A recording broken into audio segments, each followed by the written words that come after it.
అండి అందరికీ నమస్తే, గుడ్ మార్నింగ్ టు ఎవ్రీవన్. ఈ వీడియోలో చూడండి, ఇక్కడ పాలు ఉంటే నత్త తాగుతుంది వచ్చి. యాక్చువల్గా ఈ ప్లేట్ మా పిల్లిగాళ్ళ కోసం అని పెట్టాము. వాళ్ళు తాగి కొంచెం మిగిలిచిపోయారు. ఎలా కనుక్కుంటాయో ఏమో తెలియదు, కానీ ఈ విధంగా అయితే అన్నం పెట్టినా లేకుంటే పాలు ఇలా ఉంచినా ఈ విధంగా నత్తలైతే వచ్చి తాగుతుంటాయి అన్నమాట. ఇక్కడ చూడండి, అది ఎంత బాగా పాలు తాగుతుందో. చీమలు చుట్టూ చేరాయిలే, నత్త కోసం కాదు, జస్ట్ ప్లేట్కి చుట్టూ వచ్చాయి. కానీ ఈ నత్త చూడండి పాలు ఎట్లా తాగుతుందో.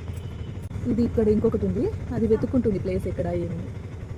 యాక్చువల్గా అయితే చాలా వచ్చి చుట్టుముడతాయి అన్నమాట. ఇక్కడ చూడండి ఎంత క్యూట్గా తాగుతుందో. మీరు ఎప్పుడైనా చూసారా ఇలా నత్త పాలు తాగడం? చూడండి, అది కూడా వస్తూ ఉంది అక్కడ నుంచి, అనుకొని వస్తాయన్నమాట. ఈ పక్కకు తిప్పింది చూడండి డైరెక్షన్, ఈ ప్లేట్ దగ్గరికి రావాలని మెల్లగా వస్తూ ఉంది. ఇక్కడ ఈ నత్త తాగుతుంది, అక్కడ ఇంకొక నత్త వస్తూ ఉంది కదా. నచ్చిందా వీడియో? నచ్చితే లైక్ చేసి సబ్స్క్రైబ్ చేసుకోండి. Thank you. చూడండి వస్తుంది.